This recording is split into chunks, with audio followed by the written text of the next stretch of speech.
Well, hi everybody, it's Doug. So today is not a picking video and it's not a restoration video. It's just sort of a cool bargain video.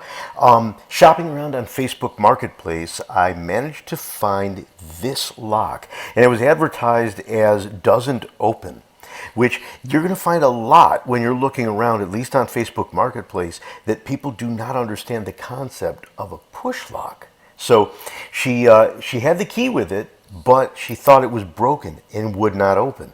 You've seen me use cleaning up the Corbin and the Yale push keys, so I was already familiar with this, but this was a unique one, and honestly, I have not found another one out there for sale like this, and I'll explain what I mean by this, I guess right now. This is a catalog from early 1900s from Eagle Lock Company, and I'll actually put the link on screen and in the description of where I found this. There's a really great website that has old catalogs dating back to the 1890s from lock manufacturers, and you can often sort of trace the history by going far enough back until the first time you see a particular version of a lock. Takes a long time to load. Sometimes you actually have to wait several minutes for a particular catalog to load, and you think it's broken, but it's just because there's such a large catalog there. So give it time. But I printed both of these pages. This page here is not the locks we're looking at, but I really wanted to point out a big difference here.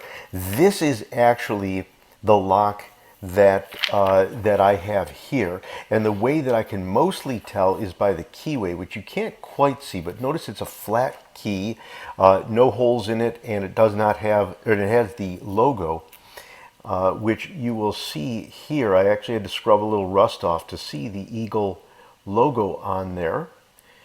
And this is obviously an original key. But the other thing to point out about this, notice the keyway is that straight keyway. It does not have the zigzag that you're used to seeing on more modern locks.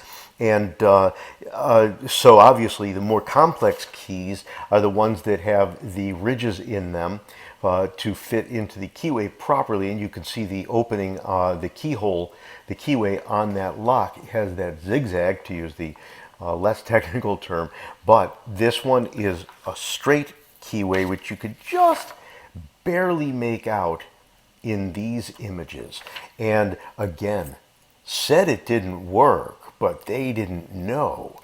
Apparently, you have to sort of jiggle these a little bit to get the key to line up properly, and there we have our open. So your next question is, Doug, have you picked it yet? Are you going to pick it?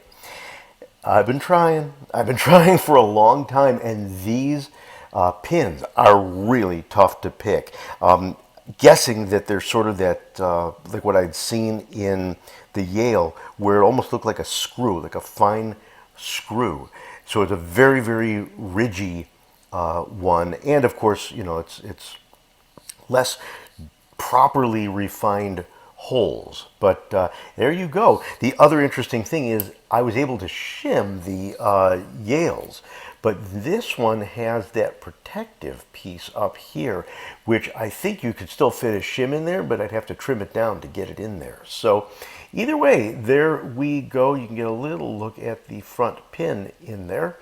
But this is my new favorite find of my recent acquisitions. This is a beautiful Eagle push key lock, and look around on eBay, only found the kind with the more modern keyway, and those things were selling for about $40–50.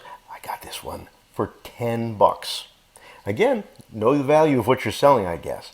Alrighty, there we go. I'm so happy about this. If I can manage to pick it, I will do everything I can to get that pick on video for you. Otherwise, thanks for joining. Thanks for enjoying this along with me, and watch for another picking video coming up next. Take care, everybody. Please like, subscribe, and comment. Thanks.